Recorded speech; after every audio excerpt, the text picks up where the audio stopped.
Shallallahu Alaihi Wasallam dalam sebuah hadis yang mengatakan segala perbuatan dosa sebaik-baiknya selalu diiringi dengan amalan-amalan yang baik agar dosa yang diperbuat gugur. Pendengar, bertakwalah kamu dimanapun kamu berada. Jika kamu berbuat kejahatan, segera iringi dengan perbuatan baik sehingga dosamu terhapus. Selalu pergaulilah manusia dengan akhlak yang baik. Hadis riwayat Tirmizi.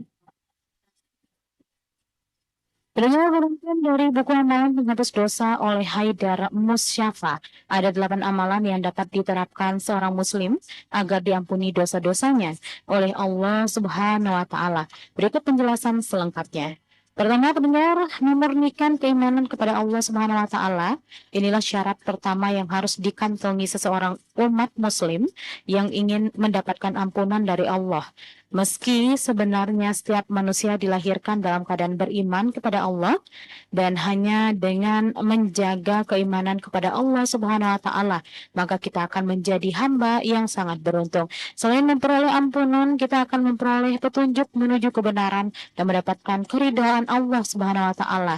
Sungguh Allah Subhanahu wa taala telah berfirman, orang-orang yang mengatakan Tuhan kami adalah Allah, lalu mereka teguh dan istiqomah.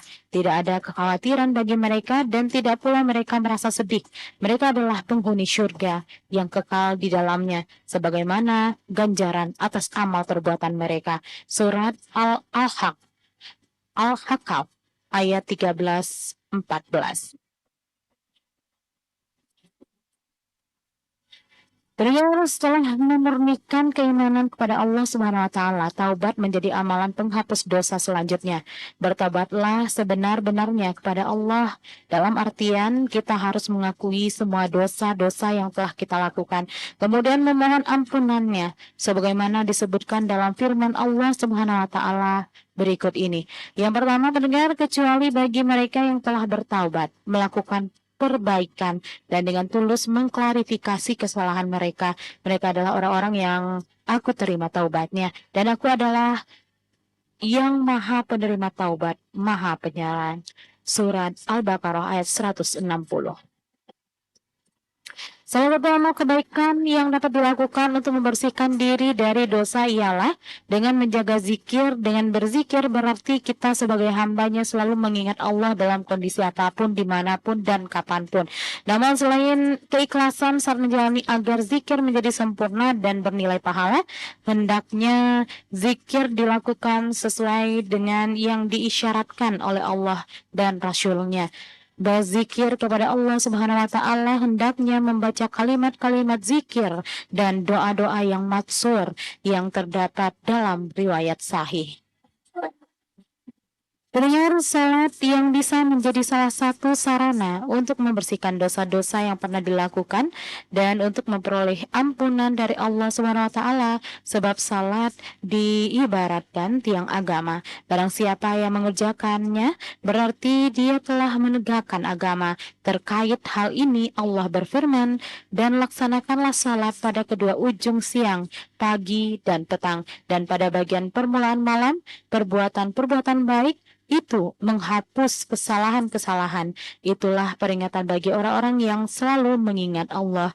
Surat Hud ayat 114. Dan pendengar, amalan kebaikan selanjutnya yang dipercaya menjadi sarana untuk membersihkan dosa adalah berbakti kepada kedua orang tua. Perintah berbakti kepada orang tua adalah perintah langsung dari Allah yang disebutkan setelah Allah menekankan kalimat tauhid. Di mana pendengar, barang siapa yang berbakti kepada kedua orang tua, maka Allah akan menjamin surga untuknya. Sedangkan yang durhaka kepada kedua orang tuanya, maka mereka adalah tempat yang pantas untuknya. Dalam sebuah riwayat hadis disebutkan bahwa Rasulullah Shallallahu Alaihi Wasallam bersabda, sungguh orang tua adalah pintu surga yang paling tengah. Terserah kamu, hendak kamu terlantarkan ia, ataukah kamu hendak menjaganya. Hadis riwayat Tirmizi. Dan juga pendengar yang terakhir, salah satu amal kebaikan yang mendatangkan banyak keutamaan adalah silaturahmi. Di antaranya adalah Allah yang menghapuskan kesalahan dan mengampuni dosa-dosa yang pernah dilakukan. Lebih dari itu, dengan rajin melakukan silaturahmi, maka Allah akan memasukkan hambanya ke dalam surga. Hal ini diperkuat dengan sebuah riwayat hadis sahih berikut ini. Rasulullah SAW bersabda, sesuatu yang paling cepat mendatangkan pahala adalah perbuatan kebaikan yang menghubungkan tali silaturahmi. Sedangkan yang paling cepat mendatangkan siksaan adalah berbuat jahat dan memutuskan tali silaturahmi. Hadis riwayat Ibnu Majah. Baik pendengar dimanapun Anda berada, tentunya mengantarkan kita informasi pukul 18:58 waktu Indonesia Barat dan tidak terasa kita sudah berada di penghujung acara dan saat lagi kami akan menghadirkan Warta Berita Sentral Pro 3 Jakarta dan dilanjutkan dengan rekan kami Wendy Daciptra yang akan menemani Anda hingga tepat di formasi pukul 24 waktu Indonesia Barat nanti. Saya Melafika, saudara tadi menemani Anda dari formasi pukul 15 waktu Indonesia Barat dan tentunya kita sudah berada di menit terakhir di formasi pukul 18:59. Dan saya Melafika pamit diri dari tengah ruang dengar Anda. Mohon maaf jika ada salah kata atau salah ucapan. Tentunya masih bersama kami di RRI Sungai Penuh 96,7 MHz Radio Republik Indonesia Sungai Penuh. Dan kami masih temani Anda pendengar dan tetaplah bersama kami di RRI Sungai Penuh tentunya. Kami akhiri wassalamualaikum warahmatullahi wabarakatuh. Jelang Warta Berita Sentral Pro 3 Jakarta. Ini